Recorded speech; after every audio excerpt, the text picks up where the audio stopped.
Okay, so now we're in a position where we can hear what is essentially the whole track, the whole core of the track, right? So I'm going to put all my drums, got all my drums going here, got all my basses, got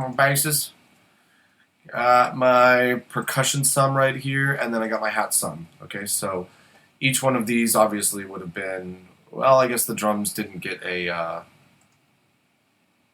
bus sum, which is fine. I'm mixed about using parallel compression. There's times when I'll set up a parallel bus and I'll be like, okay, that's super rockin'. I really like what I'm getting out of just the super smashed dual signal of the track. And then there's other times where like the parallel compression is just like it's just muddying things up. It's just like overlaying the track in a kind of dissonant way, and I don't like it. So I'm not one of those people that like swears by parallel compression. I will try it if it works. I'll continue to use it, and if it just seems extraneous, then I'm not too worried about it. But yes, here's the bass sum that we talked about. All these different basses right here. Essentially, what I'm talking about is all of these different basses. All of those are then headed to my summing track with a little bit of our compressor on there. Percussion sum. Yes, main loop, loop 2, which we haven't really talked about yet, woodblock, bubble percussion. Some of these loops are sort of ancillary, auxiliary, extra, all those things, type of loops that you kind of pepper out throughout the track just to keep things kind of alive and evolving. So yes, that percussion sum, all of my percussion would have been cleanup EQ, a little bit of our compressor. The UAD Pultec looks like I have everything above 10K boosted a little bit, and that is it. And then a single band EQ for like low end cleanup. In fact, pretty extreme low end cleanup. I almost wonder if that's being automated somewhere because that is extremely high. Hat sum, I can show you real quick. Cleanup EQ. For the hats, I went with the CLA Unplugged. Looks like I just wanted, the bit of color EQ that comes from it, bit of compression, tiniest bit of reverb on a room setting, tiniest bit of reverb on the tight setting, and then a quarter note delay. This is kind of where you get a little bit of like the kind of motion and shakiness of your percussion. Isotope, ozone. Okay, this is really unusual for me. I'm not the biggest isotope guy, to be honest with you. And I especially am not the biggest ozone guy. I really, really dislike and distrust all of those all-in-one mastering, suites. Some people can make them work super great. I'm not, discrediting anything. I'm just saying that this is not my jam.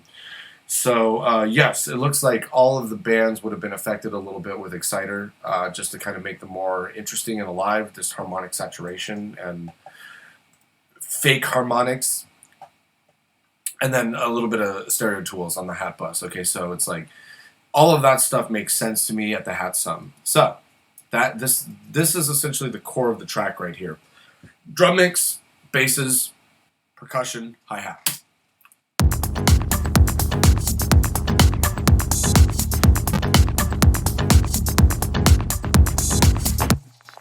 Cool. So when I'm finally at a place like that, then I feel like I can build outward a little bit. I feel like I can kind of begin to move into sort of an arrangement situation. Let me take you through just really, really quickly some of the rest of the incidentals in this track, some of the ways that the original stems have been stretched.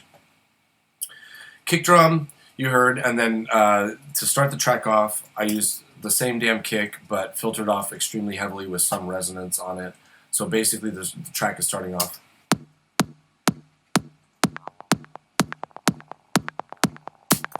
Filtered kick with the bubble percussion, and you can see the bubble percussion has a fade written to it. So as that winds down, we end up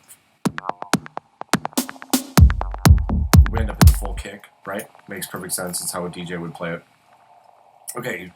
Let's see, clap, we talked about that. Bass sum, we talked about sub bass. That would be like the high bass. That would be the edits for the high bass. Just little places where I needed something, probably like a filter automation, or like I just wanted to hit it with like a distorted tone or something like that for a bit. The plucky bass, which Really, honestly, in so many ways, I think it should have been called like just techno bass. I don't know why I considered it plucky. Okay, moving into the Klopfgeist. We've been talking about this in that other song. If you've been watching the other tutorial or just the song dissection, find the others. It's the one that I've been doing from time to time, and I basically just go from scratch and making a dance track. You'll remember that the Klopfgeist is actually a tool that I really like. Let's see what it's doing.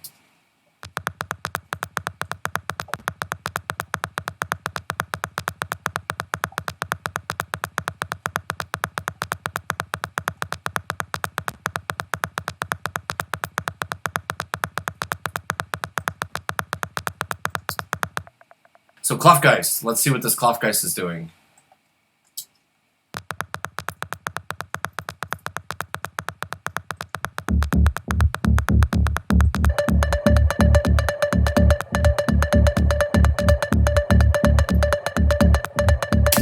Yeah, so I gotta be honest with you, that's my favorite part of the track. I think my favorite, I really like the drum groove, I really like the heaviness of the bass and sort of the attitude of the track. I really like that techno bass. I really like that. But then my favorite part of the track is sort of what I consider to be the bird itself, if you will, the actual predatory bird, like swooping in and taking you out, and dink dink dink dink, right? So we got this groove, and then we'll hit into this Klopfgeist style, like it's kind of a drum part, but it's also kind of a melody. I don't know. It's cool. Cool. So here's basically the groove going into what the Klopfgeist and the Klopfgeist double are doing.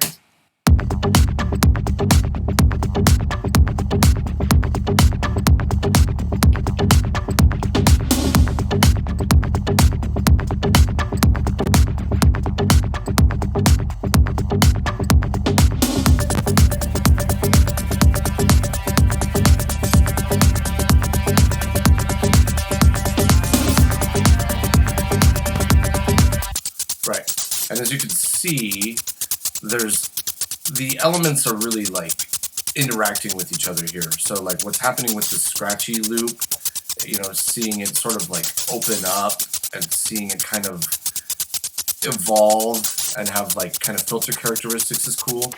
And then we have the Klopfgeist playing at the same time, which, as you can tell, have that similar swung rhythm.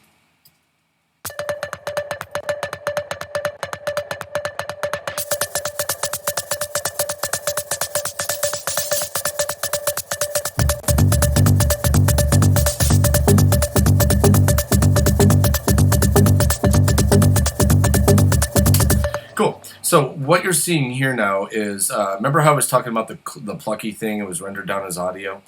It actually looks like I still have the synth here. This would have been the original synth part. It looks like I rendered down the audio. I'm starting to remember why I made these calls. What I was trying to do there was I just wanted the intro of that techno bass to have a lot more dirt, all of the Devil Lock. So later in the track, I still wanted it rolling, but I didn't need all of that distortion on it, so I just kept the synth the way that it was. So we can look really quickly at it. It's coming off a Massive, and this would have been the patch right here. Here, I'll turn on my keyboard and push the buttons for you.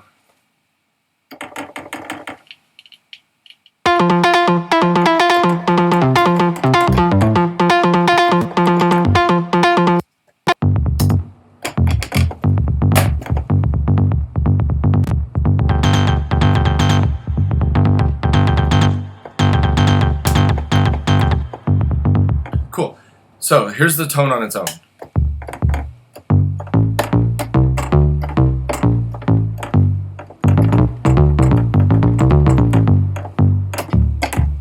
Right? So how did it go from being this plucky thing to an actual like kind of riff? Well, this is definitely one of my kind of secret weapons, I guess, if you will. It's not going to be too secret after this, I guess. Logic has some really great stuff in it, including all of its sort of what I guess they call them MIDI effects. arpeggiator, chord trigger, modifier, modulator, note repeater, randomizer, scripter, transposer, velocity processor. Those are all insanely good tools. But this arpeggiator, you just put a damn note in there and let the thing go to town. You start making, like, I built this pattern right here. Like, I might have sculpted that from scratch or whatever.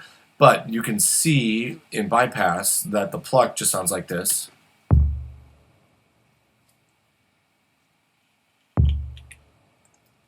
Nothing special there. But then with my arpeggiator and this rhythm I get.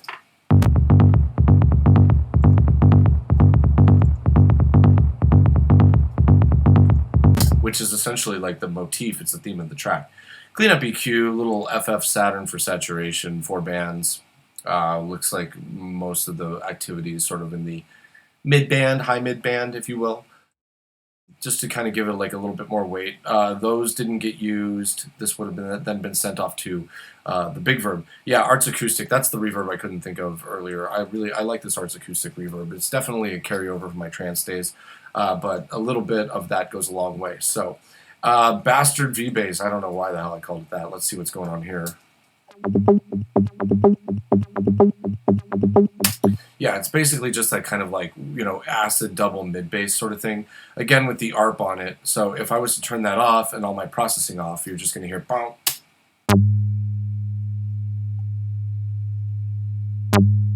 ARP on.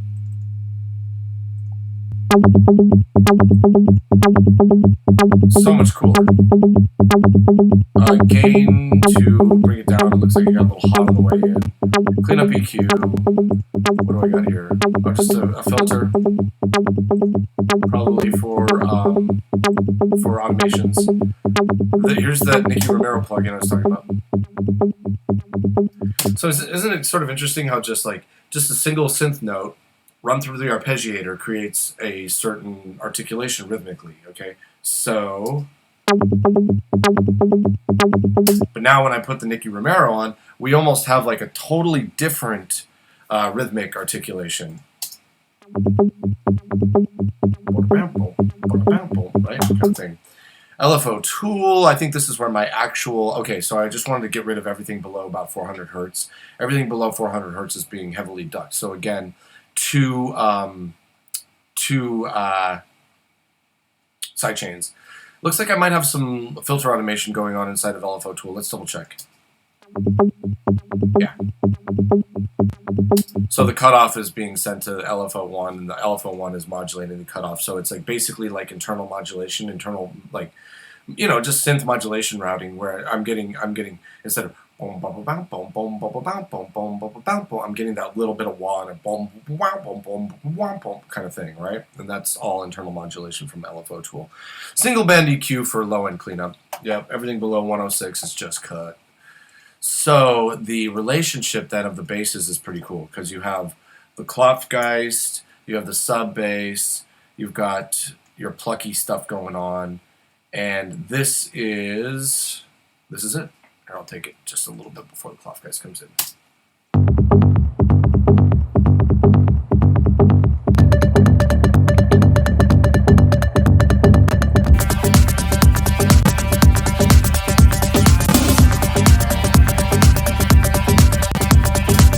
Yeah, cool.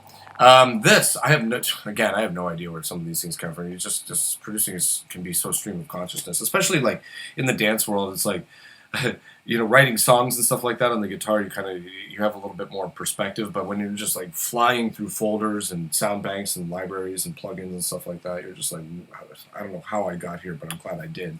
So I've got this little atmospheric melody sort of thing. You know, it's like you could take the cat out of the jungle, but you can't take the jungle out of the cat. You know, it's just like I just have like the remnants of my trance life. You know, they appear at times. You know, as I may have gone off on tangents before, I'm really not into this notion of quote unquote melodic techno. To me, that's like a very, very annoying term. However, there is, you know, potential and room for some melody in techno. I'm not saying you can't have techno with melody, but to sit there and call a genre melodic techno just pisses me off. Anyway, here's the tiny little shred of melody that kind of comes creeping through the track. You know, yeah, channel EQ, This compression, yeah, it looks like 3 side chains on this. Looks like I'm getting like a heavy side chain duck off the first compressor. It doesn't even. Let me see here. Yeah, no, I'm not even using this LFO tool for ducking. It's all for internal modulation sort of thing with the filter.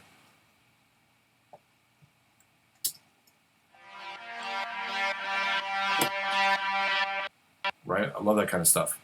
Then LFO tool probably just to clean up the sub bass. Yep, everything below 340 is getting heavily side chained for a second time. So as to not obstruct the kick and sub. And I think like really like I was listening to this track last night, and I definitely am not trying to toot my own horn here. I just think it was pretty rocking, man. I mean, like it was hitting my system. It was just pounding out. And I was like, man, that's good. Now certainly some of that has to do with the mastering. The mastering was actually impeccably done. I was very pleased with who Wulfpack had do the master, particularly because I'm pretty anal / loyal to my go-to boys for mastering, but the mastering engineer I thought did a really good job. But the point that I'm trying to make is I think that the reason why the kick sub is so heavy on this track is because of a lot of wise decisions on not bass sounds. So this is obviously a non-bass sound. So I've obviously got some cleanup EQ going here where I'm pulling everything out below, say, 82 hertz, great. But then this second LFO tool cleaning up everything below 400 hertz and really ducking it, it's not doing what an EQ would do where it takes all those frequencies away, essentially. It's more of like a dynamic EQ where it's just saying, okay, you still have everything below, in this case 340. Everything is still it still exists in the sound.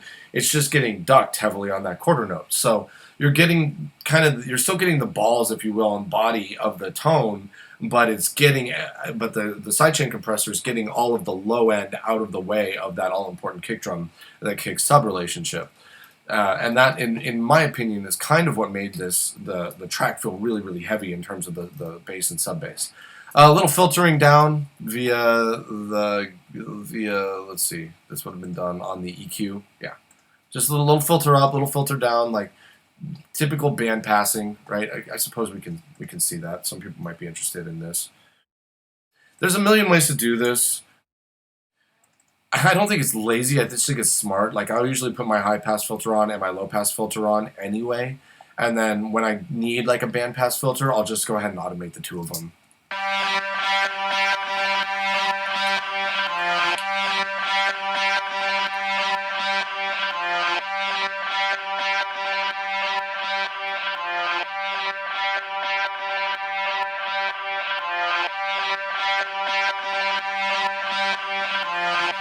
Boom, cool.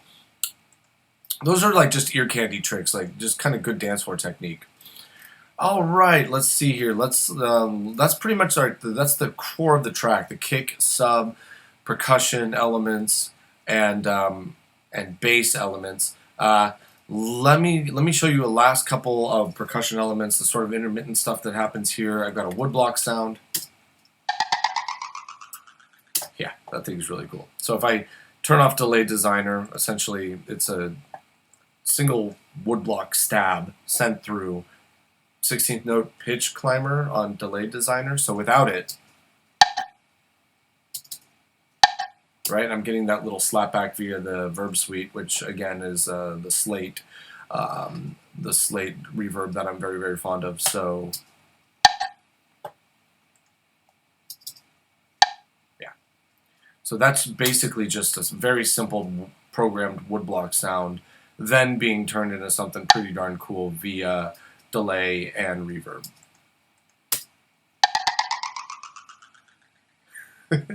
Ridiculous.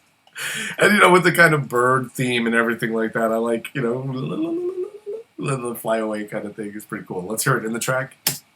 Oh.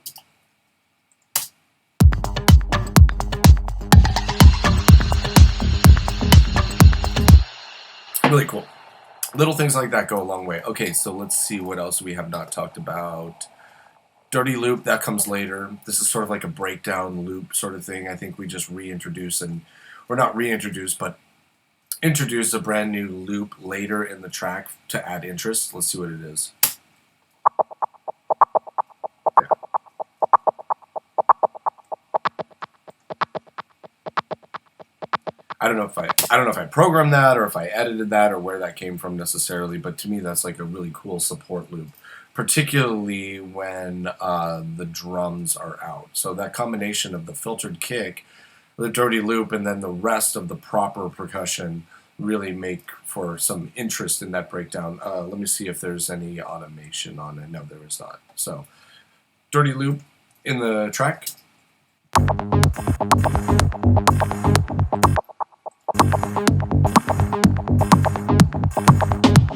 Right, which is cool. Let's see what other sort of like incidentals. Yeah, just little things like that to tie up the end of phrases where I've just rendered down the entire percussion loop and then run it through. I guess in this case, I guess it's not even an automation trick. It's a basic low-pass filter coming off of the UAD Moog filter, which is cool.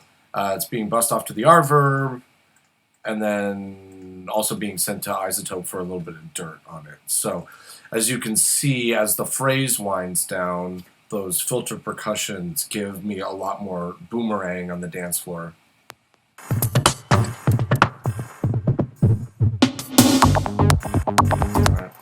Alright, here's another one down here.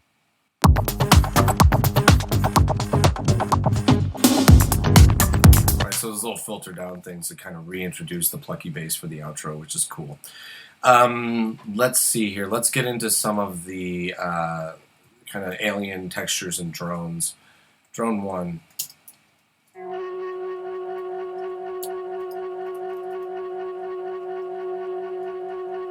You wouldn't even know it's there, really. I mean, like, let me see what it sounds like in the track.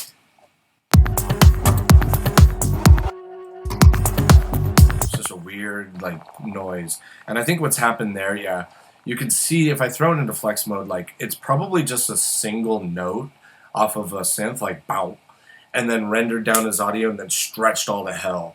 And normally, I mean, that's just like a really cool use of like time correction for creative purposes. Okay, so it's like stuff like flex mode and gosh, what, like certainly Ableton does it extremely well, where you can. I guess the term is like elastic audio, where like say you've got a loop that's at like 137, but you need it at 127. You know, you can time expand or compress loops, and then they'll line up and they'll sound great without having to do slicing and stuff like that. You can also sort of use and abuse those tricks. You can take like flex time or something like that, render down a single note. I do this a lot with crashes, so I'll take a crash like, and then I'll render it down as audio, and then reverse it. So it goes, right? And then stretch the hell out of it. So it goes,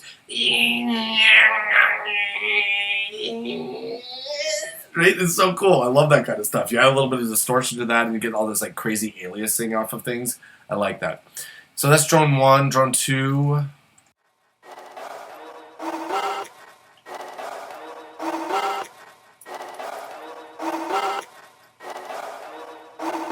Who the hell knows? Who knows? I have no idea where that came from. Pretty cool, though. My acids, yeah. I layered 3 acids for, like, the breakdown section. Coming off massive. Again, with the ARP. Without the ARP on. It's just a note. Acid top. Yeah, barely noticeable. It's just a little... kind of just a little peppering coming off atmosphere.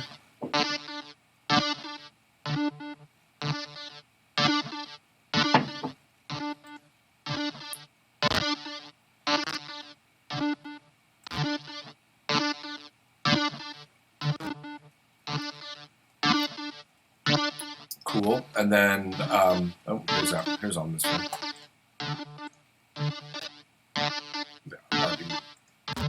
Distorted acid synth.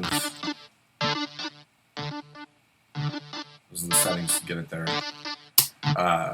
And then a silent acid. And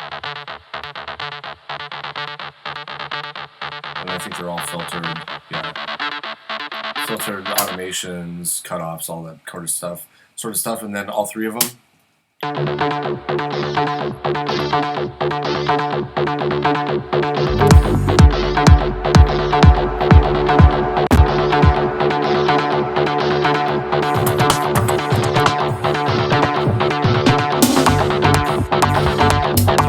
kind of a weird one. Very, very weird track, really, when all is said and done. Just kind of bizarre music.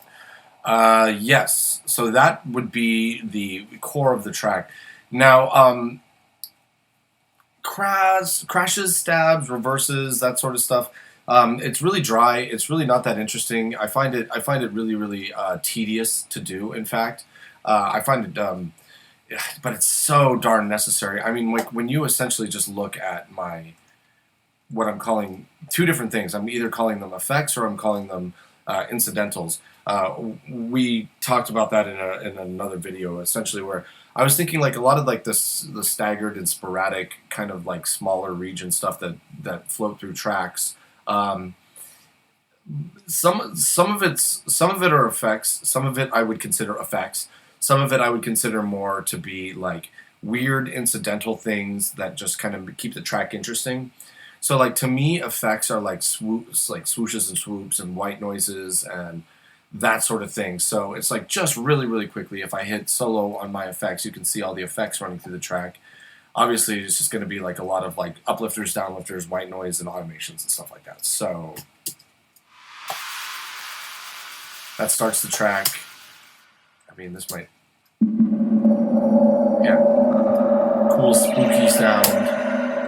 ES2, white noise, automations for the filter. You see the filter right here, up and down. Right? Certainly this white noise like as a downlifter. And one thing that you might find interesting here is this sidechain is actually set to sidechain 1 and 3. So you'll notice it's not ducking on the quarter note. It's only ducking on beats 1 and beats 3. So that's, I think, in a cool way, it gives a lot of character to the track. Like you certainly hear like a lot of quarter note sidechain compression in basically almost all dance music. Certainly all the 4-to-the-floor stuff, but every once in a while it's cool to not just do it on the quarter note. Maybe sit there and try it on just beats 1 and 3, or maybe just beats 2 and 4. Also, you can. I'll set up sidechain triggers that are replicas of the groove. So let's say I have like, I'm just going to do it real slow. Let's say I have like a breakbeat groove that goes right. I'll render that down. I'll chop it into really like fine slices, and then I'll actually use those slices as a sidechain trigger, or even like a noise gate trigger or something like that. So what ends up happening is whatever slaved to that rhythm will then echo what's happening with the actual drum groove. And I think that's super interesting. Another thing you could do is instead of having it ducked to the actual slices of the drum groove, you could set up a noise gate and set the noise gate sidechain input to the slices. So maybe you have a pad that goes, right? When you set up that noise gate, slave it to the break beat, which you'll again remember is something like right? All of a sudden the pad goes from to right? Really like kind of cool gated thing. When you add a filter to that, that's cool production. That's interesting stuff.